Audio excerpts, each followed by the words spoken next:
And we are live. How's it going? This is the King Beyond the Wall matchup cast coming straight at you from Hamilton and various parts of the East Coast of the United States with Jake Charapika, John McCready, and Keith Conroy, and myself, Alex Coos. I'm the TO and co-organizer together with John. And we're just going to be running through the matchups for the King Beyond the Wall tournament that'll be running. And so, first up, what do we want to introduce the scenario, a little background? Oh, yeah. So we will be. Thanks for your professionalism, Keith. Sure. So the first scenario of the tournament will be pillage with 7 tokens. So it's going to be a little crazy mad dash to grab as many things as possible. And matchup number 1, we're going to go through our grudges first. Makes sense. And first grudge is Ashley Mowat versus Chris Murphy. Ooh, I want to read Ashley Smashley's list. So Ashley is running her Kingdoms of Men.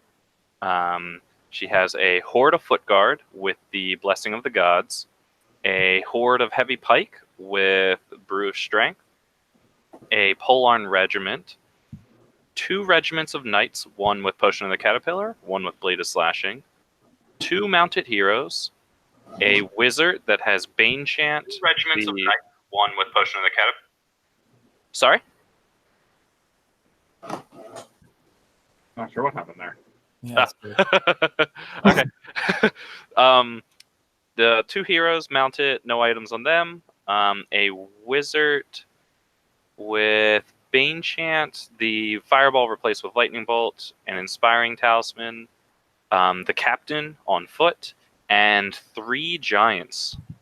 I think this is pretty comparable to her Orktown list, just with 300 points trimmed off. Yeah, I think she ran it at Unplugged as well.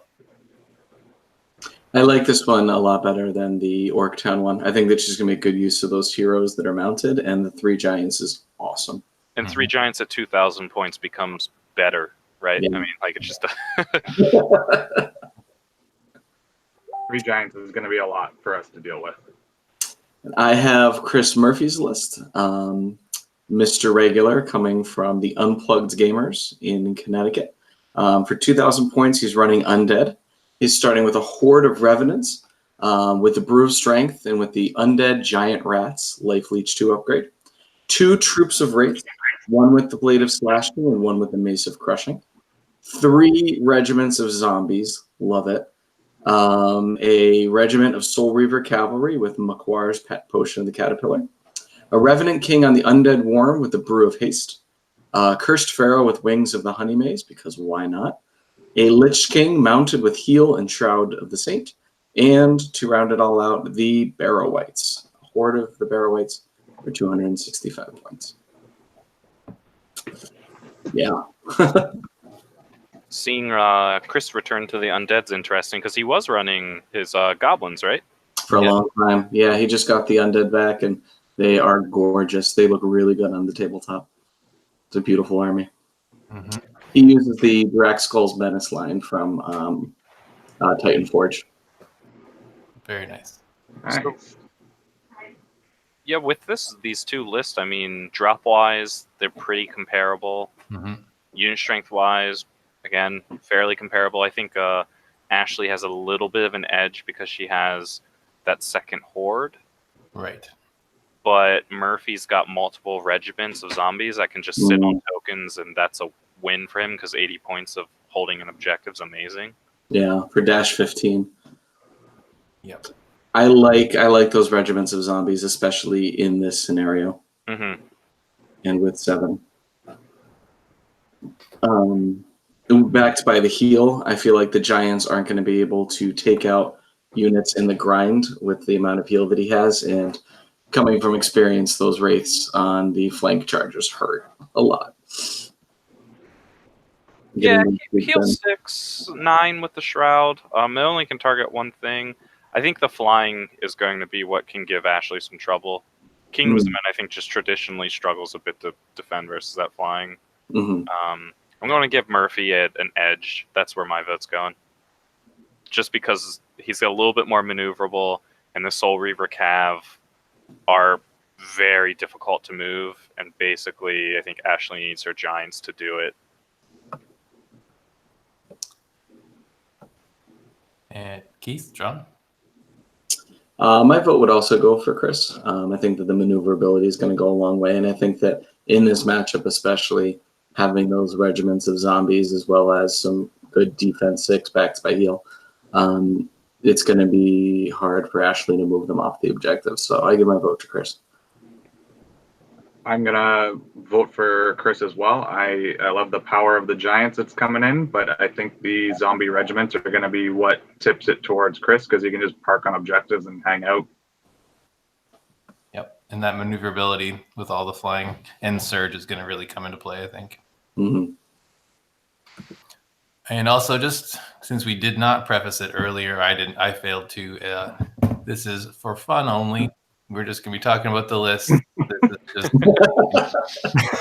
This is not to be taken personally. We're not talking about any of the players, really. We're just going to talk about the list, how they match up with the scenario.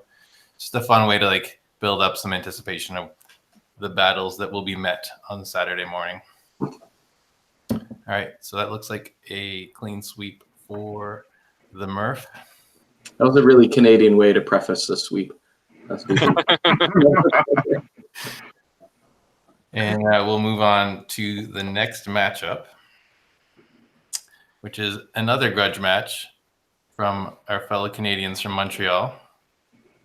And it will be Brindley Smith versus Felix Castro. So I'll take Brindley's list first.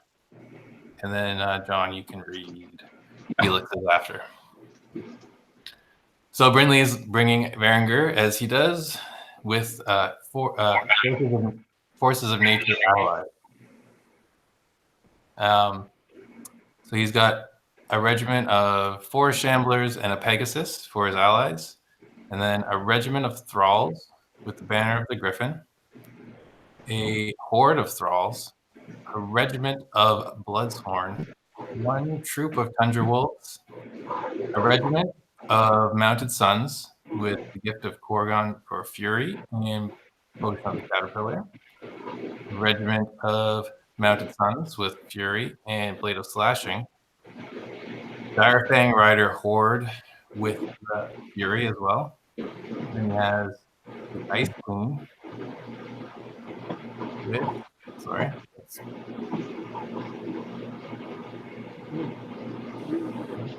Windblast heal instead of Windblast, Critter's Call, and the Shroud of the Saint. And then for some reason, it's not loading the rest of the list. He also has Magnild, as you do with Varangur, a chieftain on Direfang with Gift of Korgan for Fury and Mace of Crushing to round out the list. All right. Thanks for that, John. No problem. So he's up against Felix Castro. So Felix is running forces of Basilia. He's got a horde of men-at-arms with a spear with a hammer, so that they're wounding on 4s all the time. 2 hordes of Alohi, 2 regiments of Paladin Knights, 1 with the Potion of the Caterpillar. I have no idea how to pronounce that name, but Nias the guy on the lion. So he's a pretty dope hero. He can do a lot and be a lot of places. Priest with Martyr's Prayer and Inspiring Talisman. 1 Alohi, 1 War Wizard with Blizzard and Heart-Seeking Chant. Oh, the Alohi has Shroud of the Saint as well to bump up his heal, which is probably a good call. And then he's got double formation. He's got Holy Lancers for the cavalry, and he's got Retribution of the Heavens for the Alohi. So the Alohi are going to be elite and vicious, and the Paladins, I forget what the Paladin formation does. I believe they get elite. Yeah, I think they get elite, yeah. So, wow. Pretty tight list. And I don't think the Alohi get elite. I think they just get vicious. Yeah. Just vicious in this one, yeah. Oh, sorry, yeah. Elite and vicious would be redunculous. What are they, mummies? Memories of Blood of the Old King. Rest in peace. This is going to be a really straightforward one for me. I'm going to be voting for Mr. Brindley Smith because Felix Castro is the only man who can't win with Basilia. Oh, he went 3-2 at Mountaineer. He did, but he lost his grudge match, and I voted for him there, so he does not get my vote here. Dude, you've been hurt before. Fool me once. That's right. I looked through Brindley's list. I like it. I like the addition of the 4 Shamblers and the Pegasus. I know he may be using them just for models, but the ability to kind of press the advantage, claim tokens early. The Pegasus, too, being a scoring unit, I really like. I think that the Mounted Suns and a lot of his units can take a punch from the Alohi and then punch back, and they punch back harder. So I'm also going to second that with a vote for Brindley in this match. And John? I think Brindley's going to get a clean sweep on this one.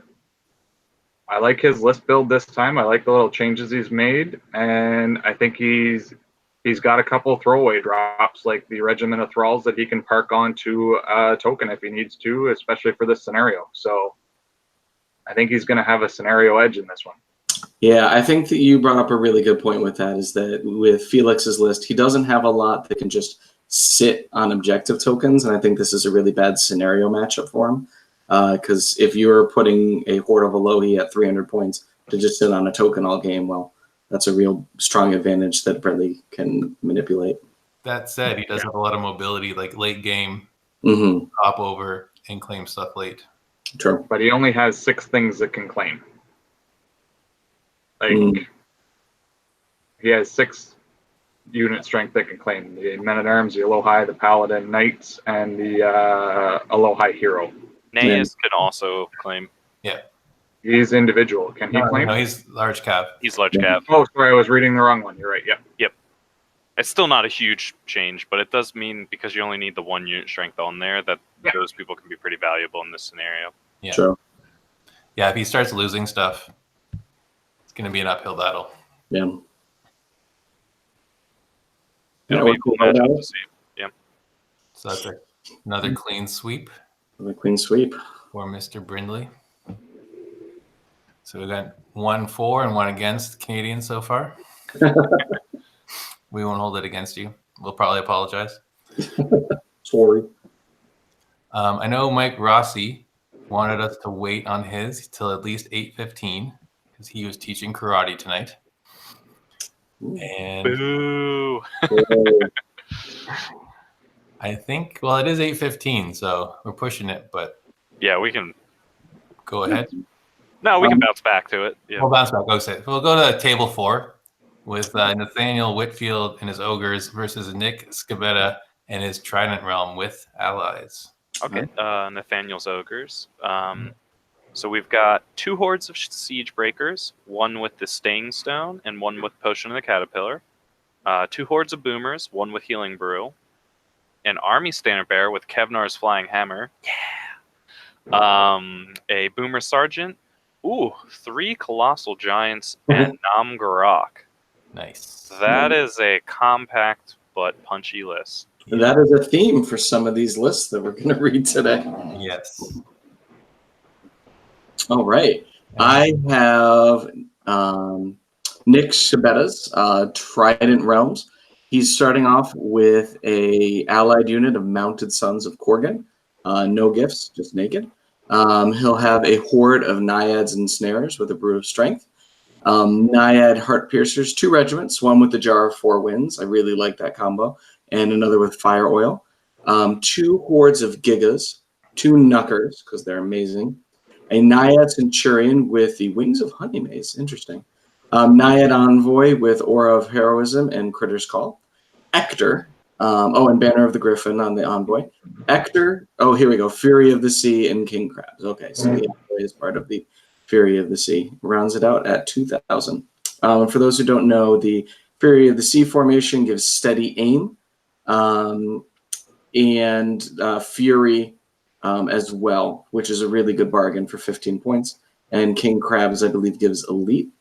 Plus and one plus 1 speed speed. to the Gigas, which Going from speed 4 to 5 is huge. And the elite's very, very nice. Yeah. Hmm.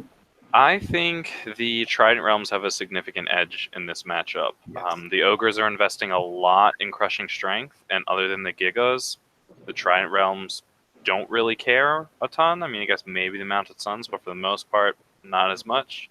Mm. Anything with Ensnare, Ogres really don't want to see. And the Knuckers and the Flying character are fast enough that those Boomers are going to have difficulty. The Colossal Giants are going to really struggle to hit here, and Ector's Kraken Maw is a real pain in the butt. It's Wind Blast, but it also does damage. Mhm. So it's going to push around, and this is a perfect scenario for Trident Realms because they don't need to kill the Ogres. They just camp on the objectives and try to keep pushing you back and regenning like they do, and I think it's going to be a tough matchup for the Ogres. I agree. And normally ogres would have a significant advantage on all the objective-based scenarios because most everything they take is scoring. Right? Sure. And they have significant unit strength. So I think that it'll be an even matchup. I think that the boomers will come into play. But I think that the colossal giant, the crushing strength, is largely wasted on these. And I think that there's enough tools here to flank and to chaff that if Nick plays this right, I think he'll be able to do that. If he ignores the siege breakers and tries to target the rest of the army, he can do fairly well. So I would also give my vote for Nick for this. It's a third clean sweep. I think that Nick will, if he stays focused on the objectives and uses his Kraken Maw to push them around, and the Knuckers are really dangerous because he can get them around to flanks and he can get in places you'd be surprised. So I think that, and if he uses the Centurion wisely, I think he's going to have a good edge. Yeah, I would tend to agree. Giants don't want to see Ensnare ever, so No. hitting on 5s with a limited number of attacks just a waste. So another clean sweep. Jeez. Mike Rossi apparently just walked in, so I think we can do his matchup. All right. So we got Rossi's list here. He'll be facing Thomas Struther in a grudge match. And there we go. I had to do a second take when I opened Rossi's list here. Oh no, I was waiting. Yeah. I thought he sent me the wrong file. What? All right, so for the grudge match against Thomas Struther, who called upon Rossi's honor, he's got 2 regiments of flame bearers, 2 troops of gargoyles. This is abyssals, obviously. 1 horde of lower abyssals with brew of strength. 2 regiments of succubi, 1 with Orcus Skullpole, 1 with healing brew. Regiment of Heliquins with the potion of the caterpillar. The abyssal temptress with Bane Chant. No wings on that one. The Well of Souls, and an Archfiend with Critter's Call, Blade of Slashing. And no wings. No wings. Yeah. No lightning bolt either. Models. Yeah, no lightning bolt. Wow. Yeah. And John, you got Thomas's list here? Yeah. So Thomas is bringing abyssal dwarfs to the battle. He's got 3 troops of gargoyles. He's got 3 hordes and a regiment of lesser obsidian golems, one of the hordes has Orcus Skullpole, 2 dragonfire teams, 2 heavy mortars, which those are nasty if they land, a half-breed champion, Ironcaster. The Ironcaster's got Surge 8, Shroud of the Saint, Dravak Dalkin, and Infernoch to round out the list. So Dravak and Infernoch have a weird bond for people who don't know, where I believe damage that he does with his spells actually heal Infernoch. So With no range Yeah. limit, so you can fireball all the way on the other side of the board, and it heals Infernoch on the other half. That is fantastic. Yeah. that's going to be excellent. Mm. All right. So- It's an interesting matchup because normally those heavy mortars against an Abyssal player would be a really bad matchup because Abyssals can so easily take quick individuals between Basusu and Temptresses with wings and stuff. But Rossi doesn't have wings on any of the usual suspects. Mm-mm. And gargoyles against dwarven war machines are not that great. Yeah, it's pretty dicey. Interesting. Well, This Thomas is from my region. He's played in almost every event that like the Mid-Atlantic has done that's a larger event. And his strategy usually revolves around if the mortars hit and he can castle up well and protect them, he's going to win. If you penetrate his defenses, take out the mortars quickly, or they don't hit in those vital turns, he's invested so much that he has an uphill battle. And I don't think Rossi has the speed and then like kind of shifty shenanigans to get to the heavy mortars quick enough. And Thomas does know what he's doing to protect them versus your basic cav and infantry blocks. So I think this is a good matchup for Thomas, especially on Pillage, because Rossi has to break through those rocks. So I'm going to go Thomas. So in our first non-clean sweep of the night, I'm going to go for Rossi on this. Looking at the unit strength and looking at the scenario, I feel like Thomas's list especially is going to have trouble if Rossi spreads the tokens out. He does have the gargoyles, but between the flame bearers and the temptress, I think that there's enough that if Rossi takes them out and prevents any late turn jumping on objectives, he can do very well with them. I really like the horde of lower abyssals with the brew of strength and two-handed weapons. I think they're able to grind really well. It would be a nice counter along with the Heliquins. And if he gets those succubi into the golems, I think that's going to be very favorable for Rossi in the long run. I mean, well, if he gets the succubi into the golems, it's just a whiff fight, right? Because neither of them kill each other. Right. So whoever's on the right side of the objective wins that because they're happy to sit there. Absolutely. And with speed 6 and not shambling, hopefully it's Rossi. True. I'm gonna cast for Rossi as well. I think it's gonna come down to scenario, and if the tokens are spread out, he's got much more maneuverability, especially if Thomas plays his go-to and kind of protects the mortars and castles up. I think it's a tough scenario for that game plan. Yeah. All right. That's 2-1 for Mr. Rossi. So on to table 5, we got Matt McCready, John's older brother. Foreshadowing, there's another one. I read that just as Mike, and I was like, oh, here you go. Well, there's 3 of them. There's 3 of us. And against Mike LaHaye. So we got Matt McCready is running Brotherhood. Mike is running Dwarves. I'll take the dwarves if you want to get the other one, Jake. Yeah, sounds good.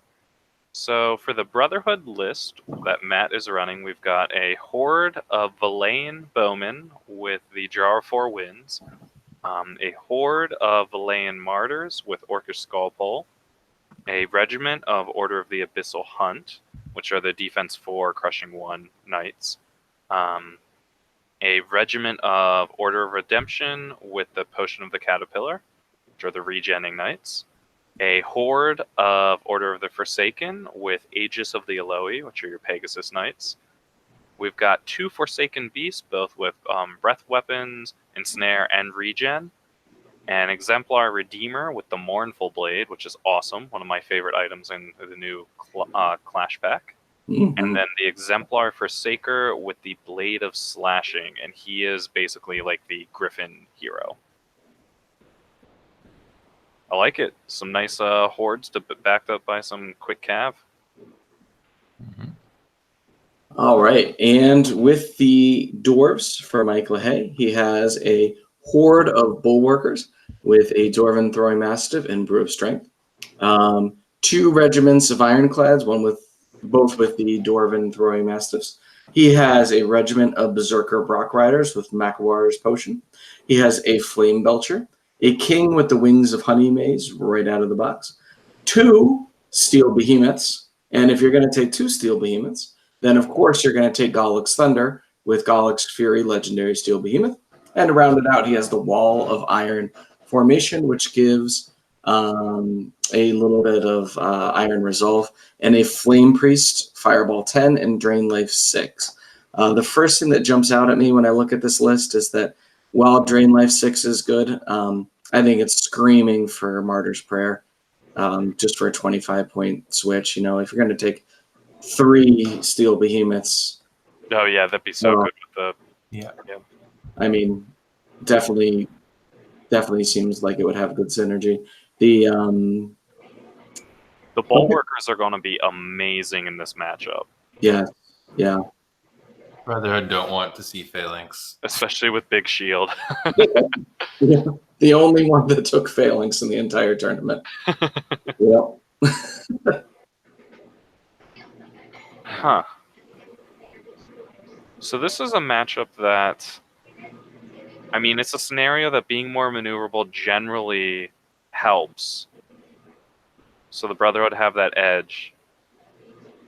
But the Dwarves are just so freaking tough. Mm. I mean, there's so much defense 6.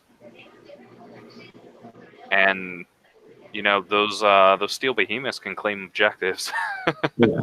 I was gonna say I really like the Forsaken Beasts that Matt is bringing, and they'll match up if he can get against Steel Behemoths and regular dwarves pretty nicely, or hold them up at least. One of them probably could hold up the Bulwarker Horde for 2-3 turns. Yeah, with the a lot of Ensnare. everything is on 4s or 5s. So Yeah. I think if Matt can get some good concentration of force, because that's what it takes with dwarves, right? Defense 5 and 6. You can't hope to one-shot it with any single unit, even if it does have Thunderous 2 or whatever. It's almost never enough. Mhm. So I think concentration of force will be a big part of the game. So Yeah. some open flanks, maybe it'll work. And I think that for this dwarf list, I don't think that they want to see pillage necessarily, and especially in this matchup, the king's going to be off, hindering hordes of regiments of cavalry like you should, but the rest of it, I think they're going to have a tough time spreading out. And if the scenario is, if the way they place them is such a way that the objective tokens are spread out, I think that the dwarves are really going to fight an uphill battle, because other than the king, they have one other source of inspiring. So, and decently high nerve, but one skewed roll, and it's going to turn really quickly. I think so far this is probably the most even matchup that we've read.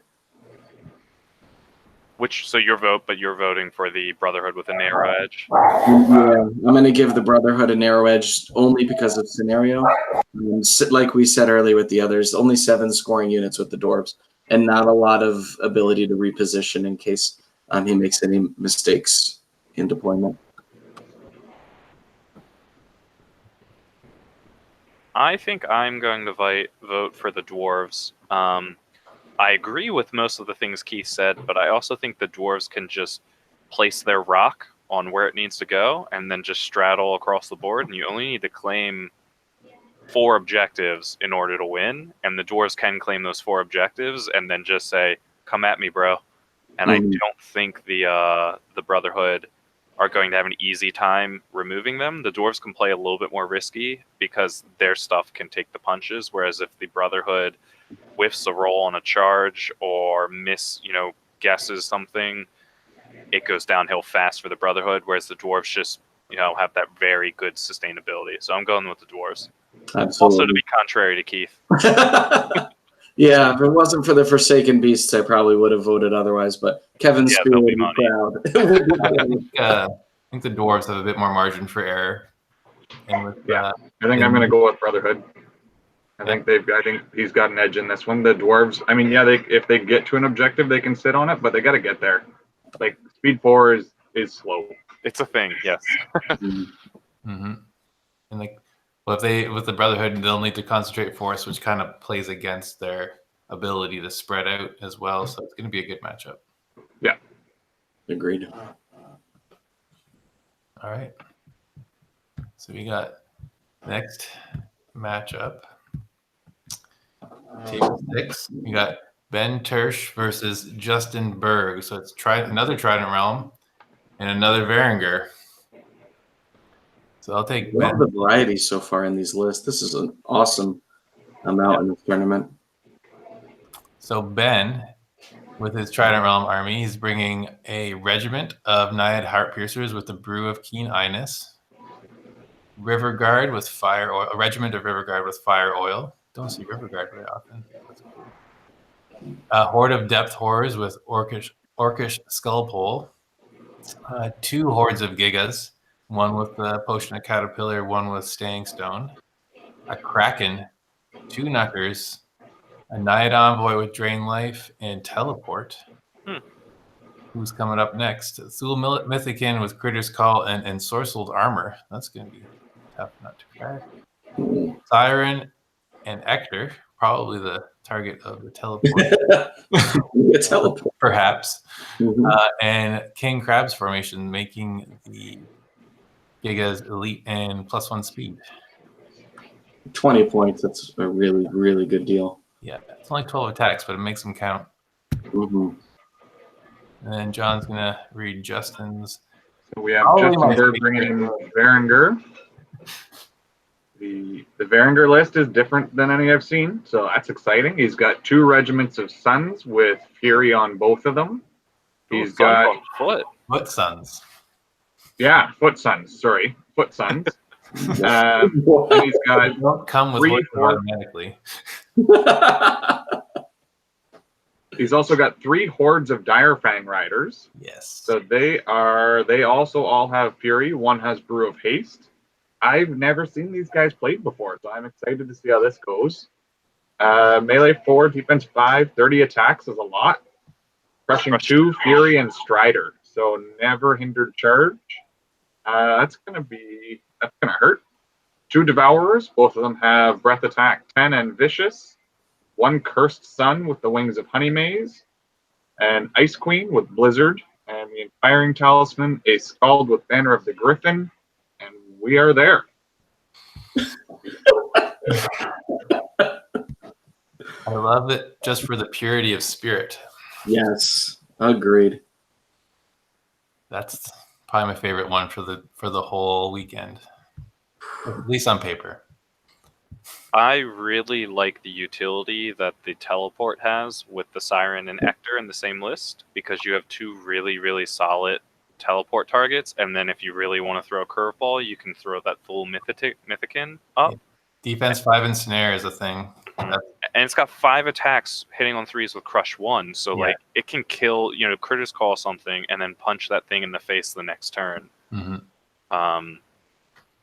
Knuckers are amazing. This is a pretty solid, really well balanced Trident Realms list. I really like it. The Varangur list is awesome too, but I think the Direfang Riders are going to have some trouble against that Ensnare. Really. Agreed. Oh, I also want to be contrary to Jake, but I don't think I can with this one. I think that having that teleport with the Siren and Ector, because when I first read this list, I looked at the Thule Mythic and I'm like, I hate this. And then with every rule that I read and every item that I gave, I'm like, oh, this makes sense. Oh, this makes sense. Oh, and the light bulb started coming on. And I think it's like a very cheap version of the King with Wings. The Knuckers are going to get some great flanks in this game. And I think that the Gigas can take a charge from those Direfang hordes. And if he sets up for some counter charges, I think that I would also give the vote for Trident Realms. Also, as an aside, I really like that the Naiad Heart Piercers, you can give them items that you almost never see anymore. And it seems like they have really good synergy with them. And I like that they're kind of breathing life into some of those. So I'd go with Trident Realms. Yeah, 2 votes for Trident Realms there. 3 votes for Trident Realms. I really dig Ben's list. It's a very tough matchup for a lot of people, and the Ensnare everywhere is just gonna make it tough for the Direfang Riders. So I think that Ben's got some tricks up his sleeve, and I think the Ensnare is gonna tip it in his favor. Yeah, I think with the Varangur being so compact, but also relatively slow for Varangur, that kind of is going to make it difficult for them.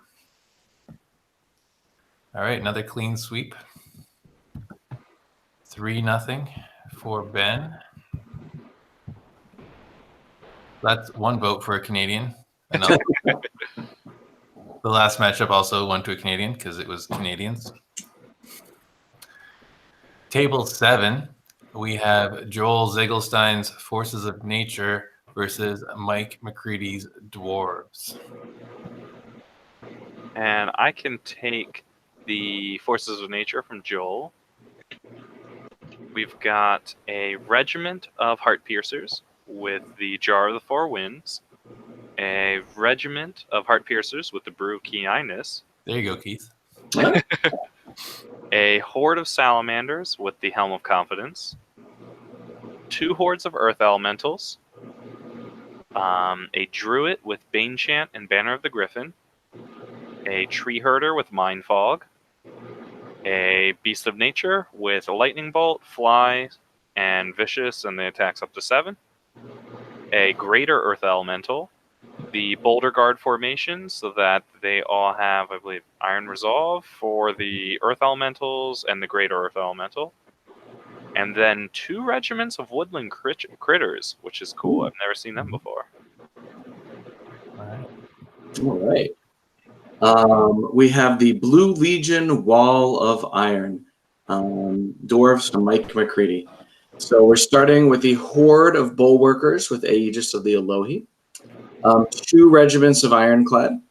2 troops of Sharpshooters, which are amazing. And having listened to the Ratkin countercharge, just having those little troops in the back to claim objectives and shoot and ping wounds is amazing. 2 regiments of Berserker Brock Riders, one with Blessing of the Gods, one with the Orcish Skullpore. The Army Standard Bearer with the Loot of Insatiable Darkness. King with the Wings of Honey Maze. A Stone Priest with Martyr's Prayer and Banner of the Griffin. 2 Greater Earth Elementals. A Wall of Iron and 2 Mastiff Hunting Packs. I do want to bring, as a point of order right now, we have read a couple dwarf lists now. No organ guns. Yeah. Interesting. A lot of defense 6 on both sides here. Yes. Yeah. Not much is going to die. This is going to be like a kid slamming 2 rocks together, seeing which one breaks first. Love it. Oh.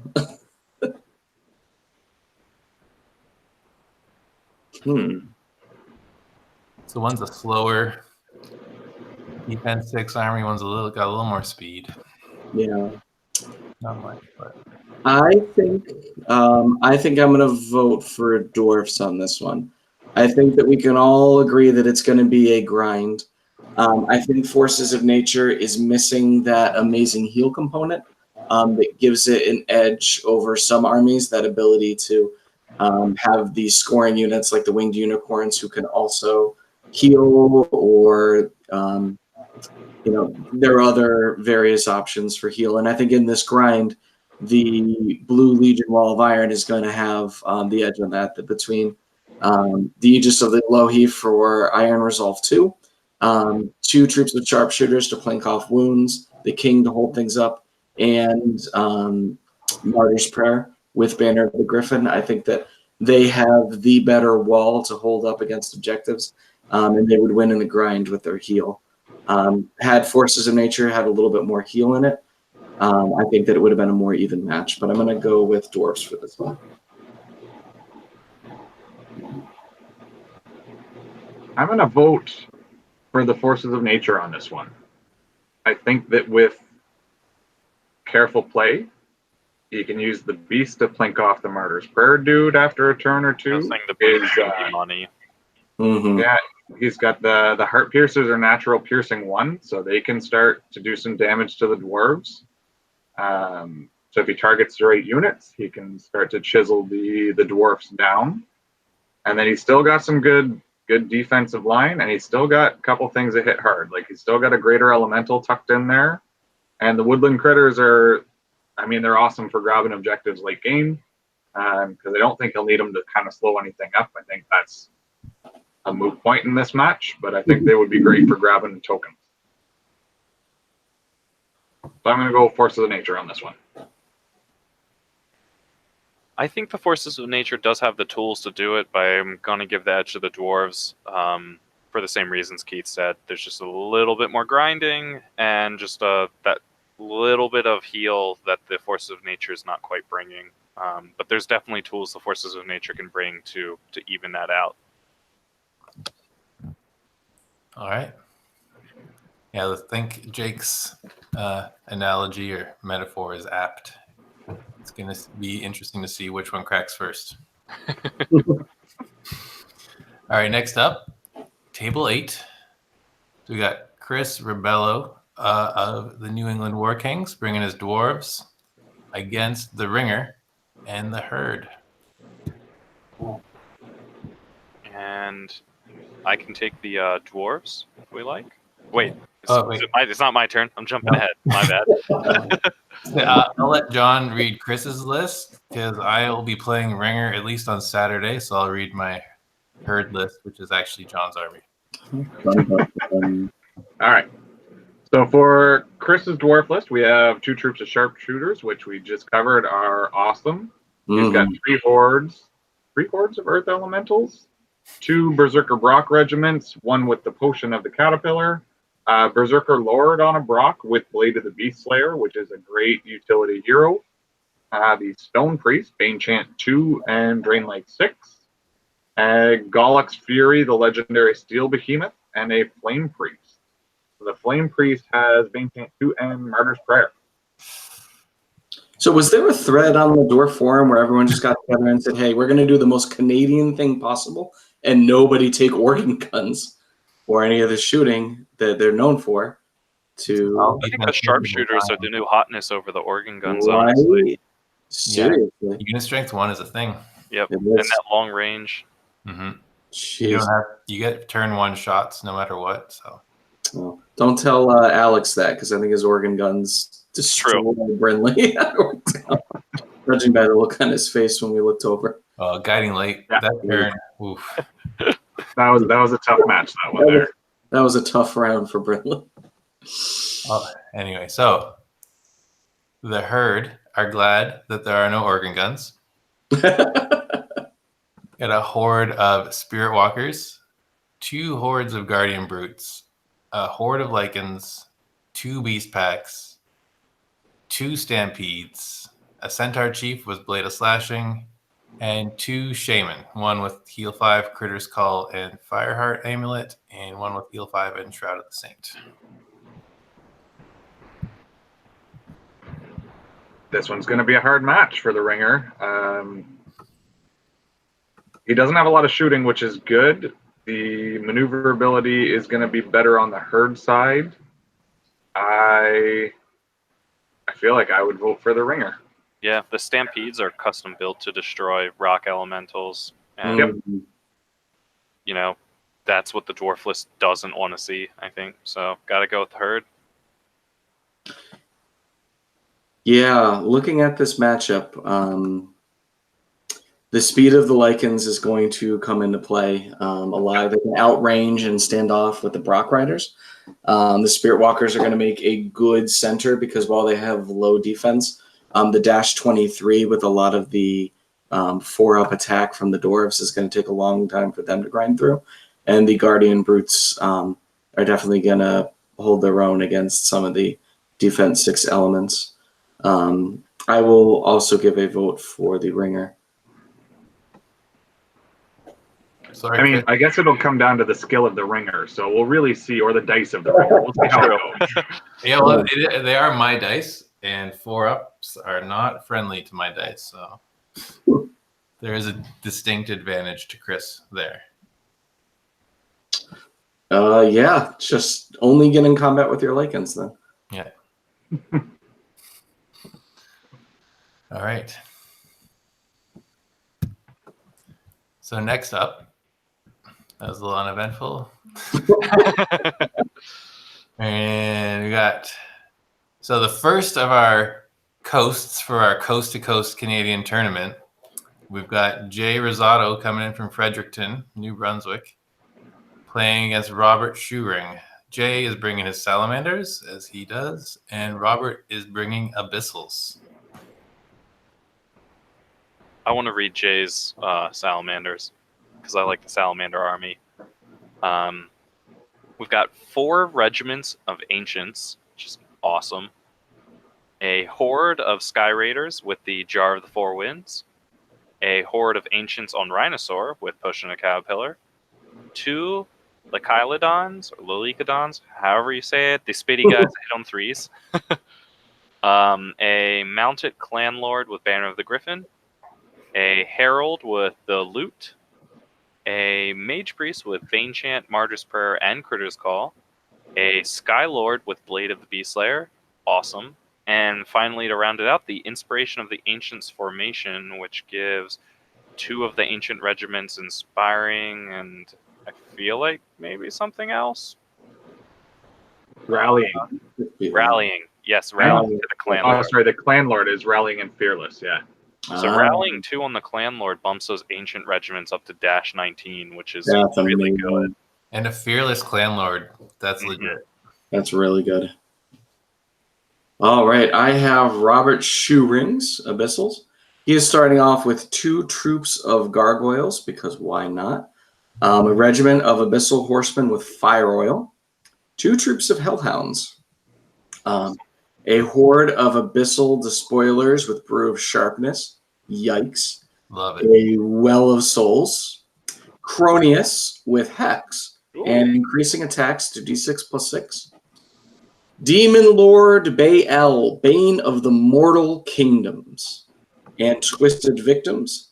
And for the From the Pit, I Curse Thee special rule, all units within 6 inches once per game become Disorder from Baal. So you can pop that once a game in a 6-inch bubble. Everything becomes, all enemy units become Disorder. And it's worth noting the Twisted Victims are tortured souls that don't have shambling but lose the Thunderous Charge. Mm. So, very maneuverable tortured souls. Mm-hmm. Wow, It's a cool abyssal list. that is. Yeah, I like that. Especially the Hellhounds that I've You don't never see much. seen on the tabletop. I feel like he's missing out on the formation there. Right. Mm, Yeah, he you, dropped the, you have to take the Heliquin Oh, right. character Yeah, I in order to get it. Yeah. And he's a little meh. Yeah, not too inspiring or inspiring at all. Yep. There. Huh. I do love Abyssal Despoilers, though. Mhm. Especially through his sharpness. So I think one of the problems the Abyssal list is going to face here is that the Salamanders are almost as maneuverable but bring shooting to the table. So if they can like keep that turn out of combat extra, they can plink off a few more things and it matters more, and they still hit hard with those Ancients on Rhinosaurs. Mhm. That said, if the Abyssals get into contact with more than 1 unit in a turn, the Salamander list is going to evaporate beneath the Horsemen and the Despoilers and the Well of Souls and the Cronius. Yeah, I think it's going to be like, can the Well of Souls keep things alive while they're getting shot at? Sure. Yeah. I think that those Gekata Sky Raiders and the Jar of the Four Winds unit are going to have a field day against the Hellhounds and the Gargoyles. The Skylord with the Blade of the Beastslayer has almost limitless choices in this list too. Pretty much everything he gets his boost against, Mm. which is kind of cool. I think But the- Baal's, From the Pit I Curse Thee could, at a key moment, bubble out and disorder chunks of this Salamander army. Mm. yeah, it's the an flying and the interesting matchup. shooting, for the turning that off for the right turn could be a Mhm. pivotal moment. Push come to shove, gotta go with the Salamanders. I think the list is just a little bit more blended for balanced play, whereas the Abyssals want to gotta go hard, gotta go fast. And in a pillage scenario, that's not quite what you need to do against a Salamander list. If this was Invade, I think it's better for the Abyssals, but the Salamanders play that nuanced play better with the regiments. I will say, having played against Jay Rosado at Orktown, he uses the Sky Raiders very well, keeping them out of combat, harassing, committing them at the right time. I think that that's going to pay dividends for him against the Abyssals.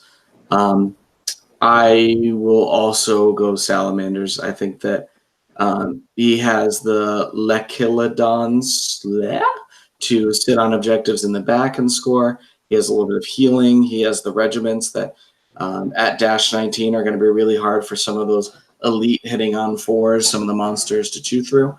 And I'm going to give this one as well to Jay. I'm going to go to the Salamanders as well. I think the Abyssals, I think they lack the nerve to compete in this match. I think that Jay will be able to maneuver around and pick off some of the lower nerve units. The Hellhounds look neat. They've got a lot of potential. I just think their nerve's going to be too low to hold them up. All right. Clean sweep to the Salamanders. So we got one more Canadian, even if it's at the expense of a Canadian. Or he's living in Canada anyway. Technical Canadian. We'll claim him as a The Canadian. best kind of right. All right. Now we have the other coast of our coast-to-coast Canadian tournament. We've got Dan Miner coming in from BC. You said his name wrong. Dan Dan fucking Miner. Miner. Yeah. Actually, I have that written in all my documents. But so Dan fucking Miner is Best bringing man in Night Kings of Stalker. War. He's painted this army in like 2 weeks. Like he assembled and primed it last week, and he's painting it right now at his sister's house. Which is Go contrast paints. yeah. And he gets the honor of facing Mr. Corey Reynolds, who's bringing forces of nature of all armies. Huh. So I'll take Corey's list.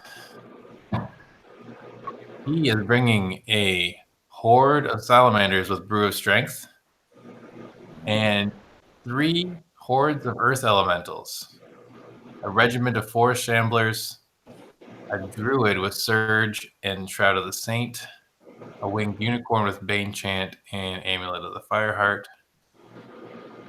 3 beasts of nature, all with 2 with Lightning Bolt, increasing attacks to 7, 1 without Lightning Bolt, but also increasing its attacks to 7 with Vicious.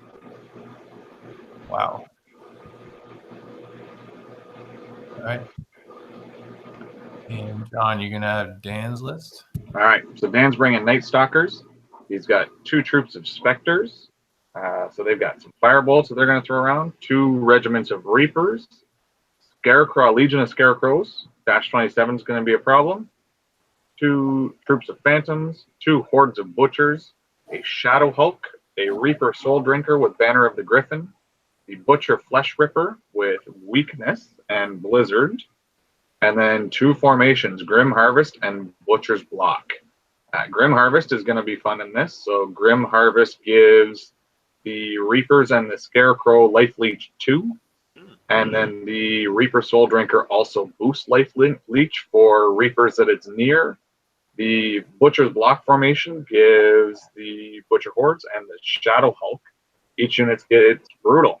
And the Shadow Hulk gets +1 speed. So pretty good deal. So I really like this Night Stalkers list.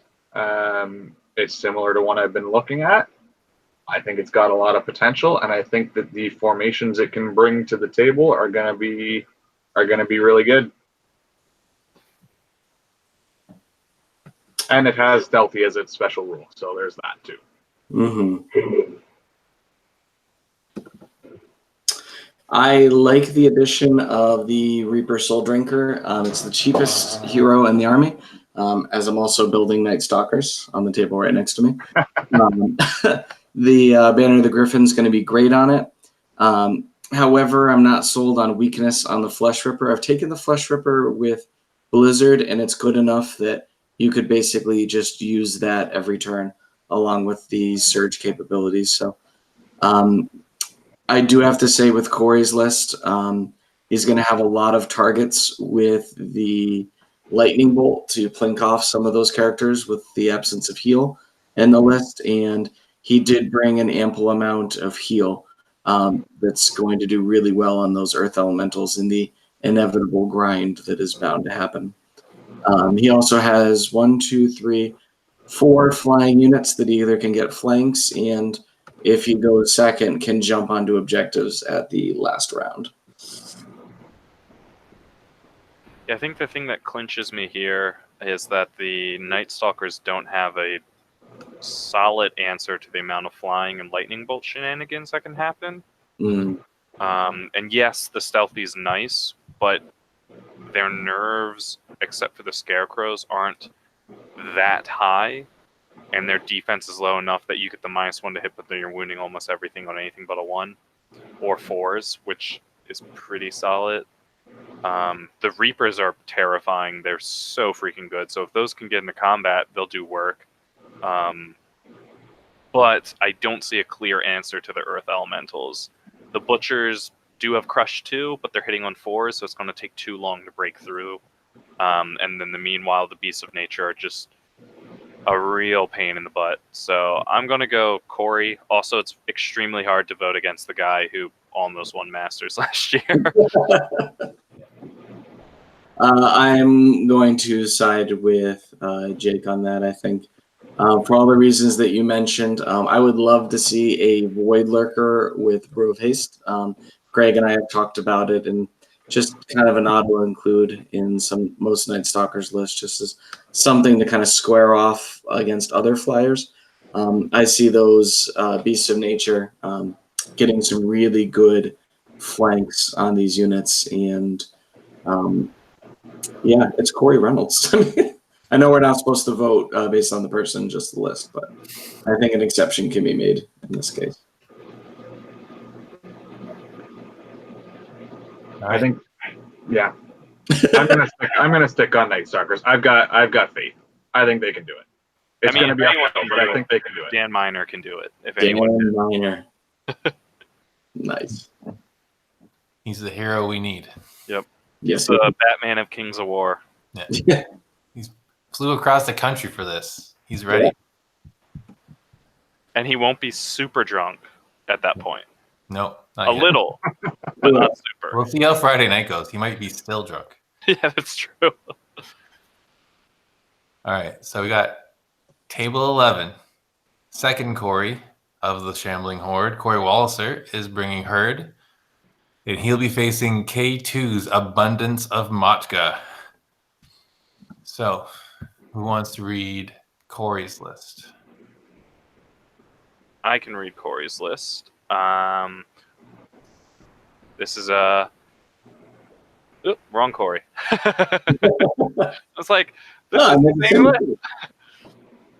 All right, so we've got 3 regiments of Spirit Walkers, 1 regiment of Tribal Longhorns, 1 horde of Guardian Brutes, 1 horde of Lycans, the Stampede with the Brew of Haste, 2 Chimera with Wings, 2 Shaman, 1 with heal, both with heal, 1 Mounted, and 1 with the Fireheart.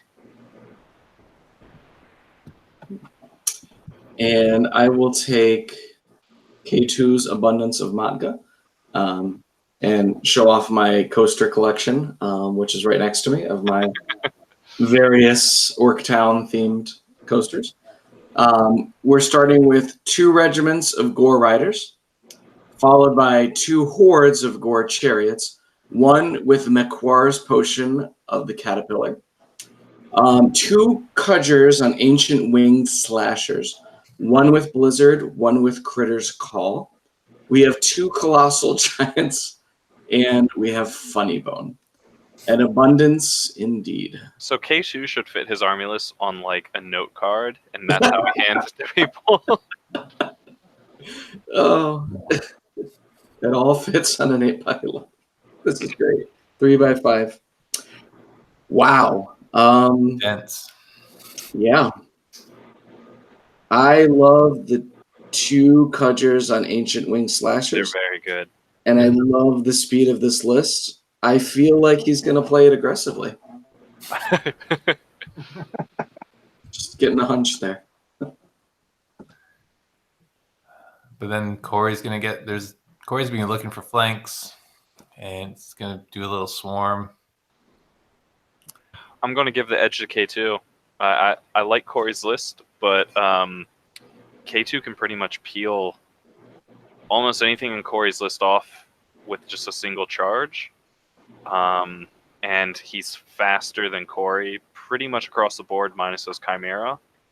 And the Ancient Crudger can take a Chimera charge to the face and then punch it back and then, like, kill it.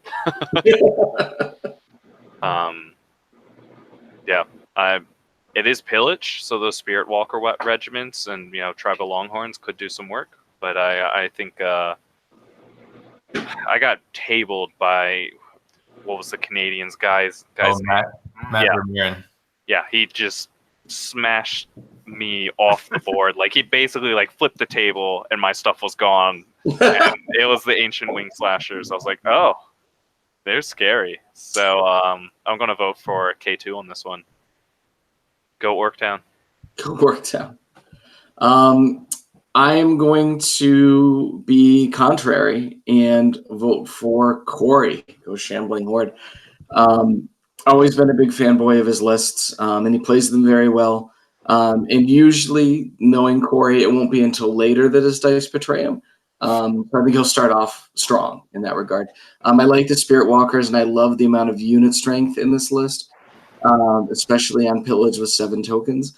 I think that between the Lycans, the Stampede, and the 2 Chimeras, he has enough to stand off with K2. And if K2 kind of takes that bait and tries to dance around a little bit and lets the Spirit Walkers and the Longhorns get into position, I think that he's going to, Corey will take this. So I'm going to go with Corey on this one, but not for any other matches in the tournament.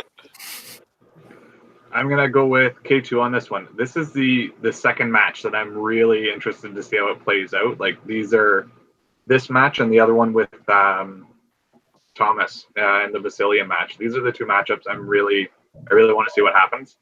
This list is really similar to Matt Vermeeren's, and once he had it dialed in, he was just, it's incredible to watch this orc list do work. So I'm going to give the edge to K2. If he goes hard and just goes for it, I think he's got the power to do it. I will say that I am a little disappointed both between Ashley and K2 that none of these units are named this time. Mm-hmm. Yeah. Maybe they got annoyed with naming and no one. All right, so we got a 2-1 split for K2. Then, so table 12, we got John Vanas and his Empire of Dust versus Steve MacArthur and his Varangur. I'll take the Empire of Dust. All right. So we've got John Vanas, 2 regiments of mummies. He's got 2 hordes of enslaved guardians, one with Brew of Haste and one with the Casket of the Damned. The enslaved guardian archers, 3 bone giants, 2 cursed high priests, one with heal 4. Both are mounted, both have heal 4. And they both have Surge 10, which is a lot. And then the formation Mummy's Revenge, which gives the mummies Elite and Vicious. So there we go. This is a super tough list. I had to play against a very similar iteration of this at Orktown, and it's super hard. We got Steve, the original Kings of War player here in the area. He got me in the game. And so you have him to thank for this tournament. And also being plagued by you. So it evens out. So, 1 Horde of Bloodsworn with Life Leech and Hans Sanguinary Scripture. So he has Life Leech. Love it. 1 regiment of Sons of Corian with Fury and the Whip of Celerity. So we charge range of 11. 2 troops of Tundra Wolves. 2 regiments of Mounted Sons, both with Brutal, and 1 with Caterpillar and 1 with Haste. 1 troop of Horse Raiders, a Devourer with Breath 10 and Vicious on ranged attacks, Magus with a Mount, Drain Life 6, and Inspiring Talisman. a mounted chieftain with brutal and mace of crushing, and a skull with the banner of the griffin. Did all of the Canadians subscribe to the Mike Rossi School of Spellcasting? Because you all love your Drain Life. Right? And hate the Fallen, apparently. What is going on in these lists? I love it. Yeah, Steve has been anti-fallen from the beginning. All right. This is his like Warhammer army from 5th edition that I think he painted when we were in university. Like I really like the Bloodsworn Horde with Life Leech and the Life Leech boost. That's a nice little touch. I wish there was an Ice Queen in there to like combo that. Mm-hmm. Because then you have some really good staying power. I mean, it's still pretty tough to move, but yeah, backed up with heal 6, that would be a thing. Mm-hmm. Yeah, in place of the Magus, I think I would have also picked that, or the Chieftain. Well, that character hits. Wow. Yeah, the Chieftain's Jeez. yeah, and there's some good targets for the Chieftain with John because between his characters and his archer. Yeah. Yeah. And the Bloodsworn are going to be at 23-25 because he's going to have these Scald with the banner right behind them. So they're going to be really hard to shift. Mhm. And John's list really wants to get those flank charges. It doesn't like combo charge in the front nearly as well. I mean, Slave Guardians are a thing that are terrifying. They did bad things to me at Orktown. Hitting on 3 is And the Mummy's Revenge makes Mummies really good too. But I can't, in good faith, vote for John, so I'm going to vote for Steve. I also do think those Mounted Sun regiments are going to give John some trouble, and there's some tools in this Varangur list that can just blow right through the Empire of Dust. Watch out for the Bone Giants. They're the secret sauce of this Empire of Dust list. If you can get the Bone Giants and figure out how to deal with them or not get flanked by them, you'll be solid. I mean, I got to go with John Vanos now. I think that playing against Empire of Dust, people tend to play a little overly cautious when it comes to the Surge.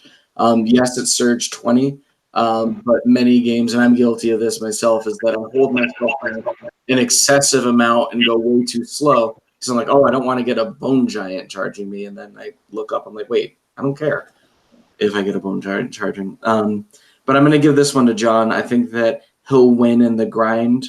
I would have really liked to seen an Ice Queen in that other list, especially backed with all that infantry.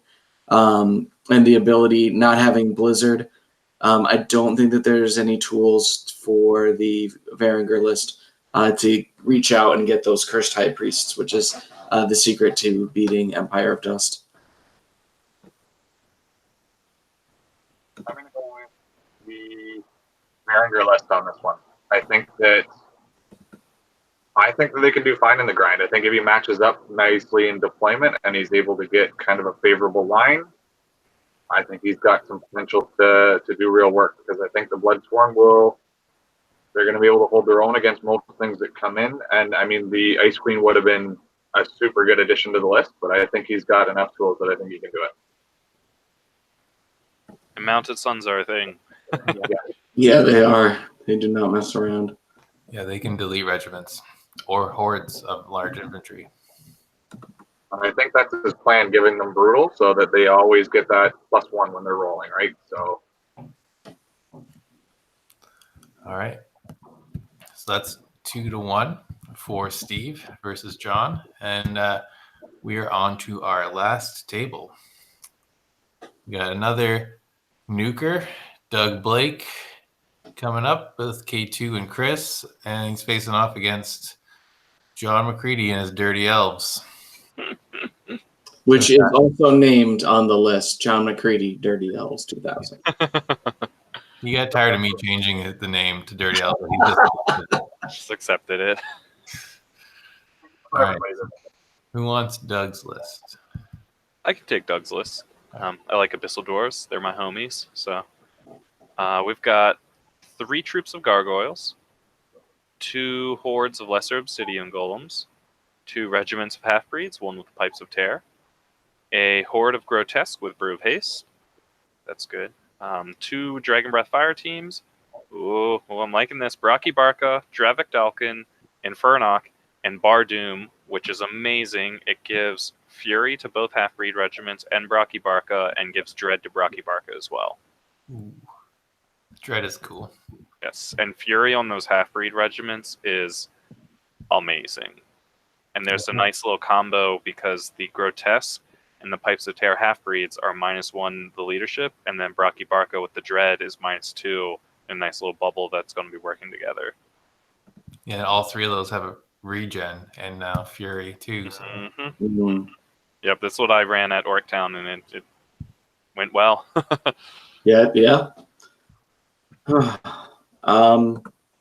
Sorry Well, to make you read John's list. I know it's probably some PTSD. Yeah, I was gonna say there's a little PTSD between. Oh God, 2 hordes of kindred archers, 1 with the heart-seeking chant, 1 with the wine of elven kind, 2 regiments of palace guard, 1 with fire oil, a horde of kindred tall spears with the brew of strength, bleh, a horde of Draken riders, an army standard bearer with the loot of insatiable darkness, a noble war chariot, a Draken rider lord with the diadem of dragonkind, the Green Lady, and the honor guard of the Green Lady formation, which will give regen 5 up, except to the Green Lady, to the tall spears and the palace guard.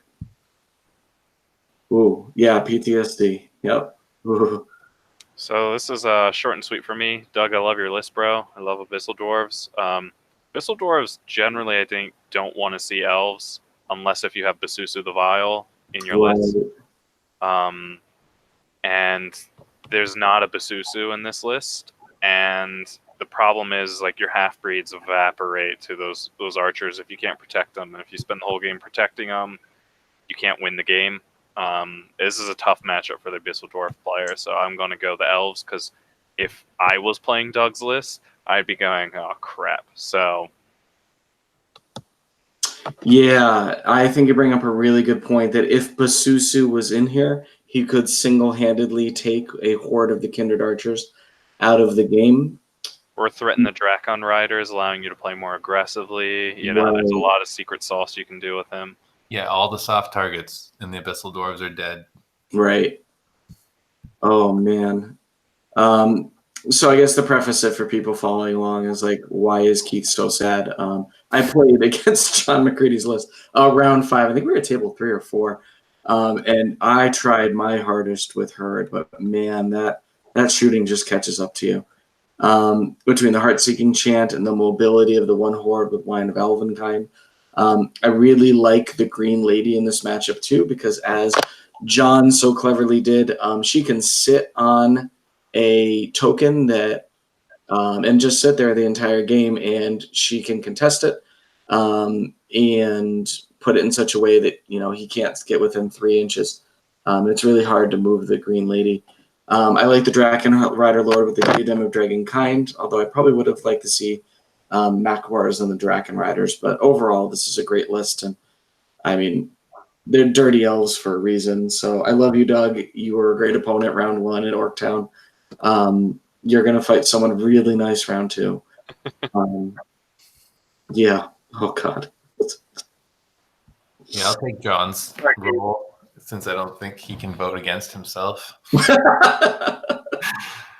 Yeah, I think it's going to be hard. Like, turn 1 and 2, those gargoyles, half-breeds are going to start coming off the board. And then there's just there won't be enough left. Yeah. To contest enough objectives at the end of the game.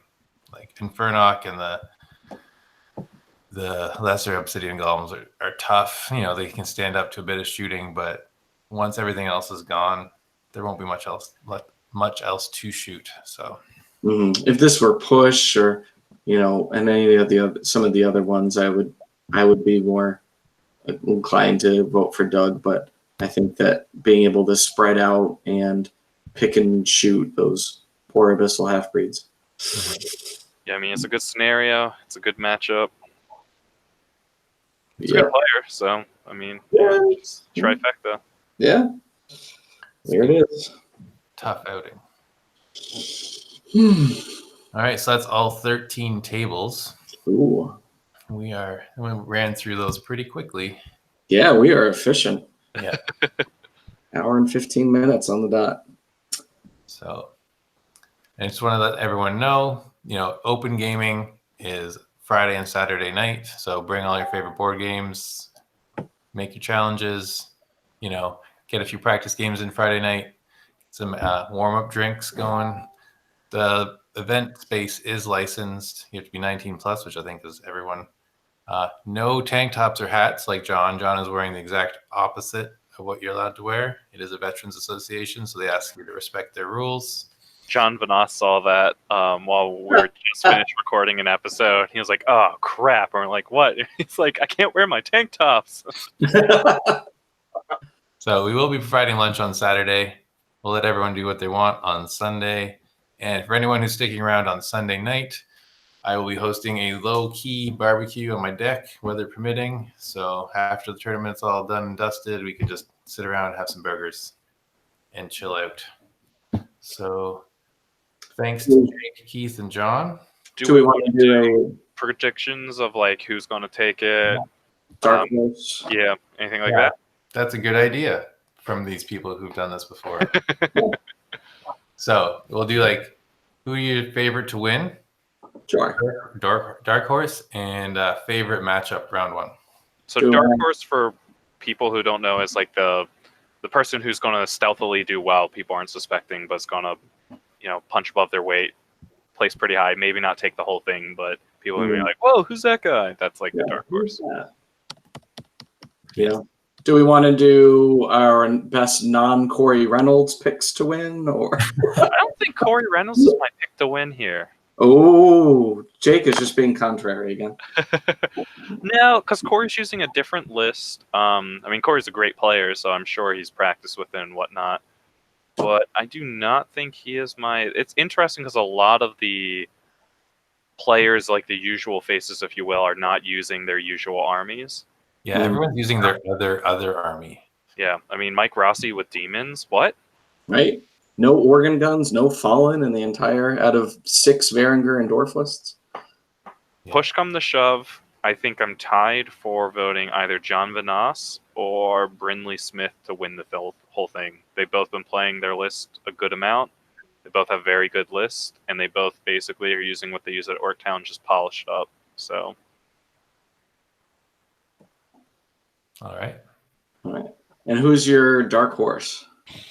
My Dark Horse. So I don't know a good chunk of the Canadian guys as well, but I think Jay Rosado is going to do well at this event. I like his list. I think he doesn't have a lot of his hard counters, minus that dirty elf list. So if he can avoid that list, I think he's happy to face the majority of the rest of the armies at the event. There isn't a lot of shooting in the field, so he can do some fire supremacy. And hung out a lot with Jay at Orktown. He's a cool dude, so I think he's gonna do well. He seems like he's at least 50% of Josh's skill level, so that should get him at least somewhat far. But double the charisma and decisiveness. And what's your favorite matchup for round one? Oh, I really would love to see either the ones I said was 2 rocks smashing each other. I can't remember which players those were. Well, that was Mike. Was that Mike McCready? Mike McCready he forces an 8 in the dwarf list. Yeah. So I'd like to see that, or I'd like to see Felix face Brindley, because I feel like Felix could come out of nowhere and be like, "Yeah!" and just knock Brindley out of the tournament, and then lose the rest of his games. But so I think those are my 2 that if I could be there, I would watch those 2. All right. Wow. So I'll start off by saying that if I could watch one matchup, it would most certainly be Table 11 with K2 and Corey Wallitzer. Just what dynamic personalities and dynamic lists. It's going to be awesome because that orc list is either going to win hard or lose hard. There's no in between, which is exactly what Motka and Orktown stand for. There's no in between. That's you either win big or you didn't participate. And I think that'll be a fun one.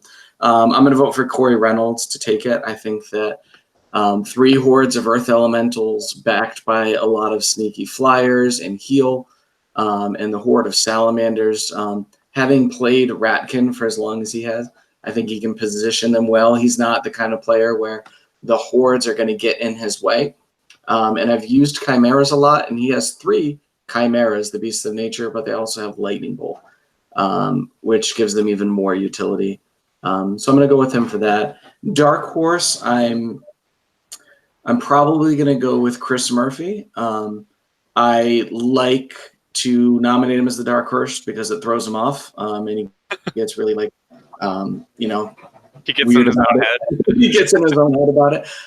But he played Undead for since we started Kings of War, and recently switched to Goblins. But he's very, very good with that list and has a lot of experience. And he won Orktown with it. I would vote for John McCready, but I think he got 4th at Orktown. I don't think John gets to be Dark Horse anymore. Yeah, can't be a dark horse. And joke's on you, because when you beat me to a pulp in our game, I got knocked all the way down to Countercharger, which is how I got these awesome boosters. So, haha. Hey, you got a prize and I didn't. Yeah, So, I say as I cry myself to sleep. Yeah. They make good cushions and pillows. I think I'm going to take. I think that John Van Ast has the right list, and I think he's got obviously more than enough skill to win the tournament. So I think that John Van Ast is going to be my vote to win. A super good list, and he's a super good player. So that's my vote there. He's Dark an all Horse? right player. Everyone has opinions, right? Let's not blow his scene up too much. And for Dark Horse, I'm going to take K2. I think that list has. I think it's going to do really well for him. So I think he'll do really well with it, and that's also the game I most want to see is Table 11, K2, and Corey. I think it'll be an epic game. Agreed. And probably over in 30 minutes.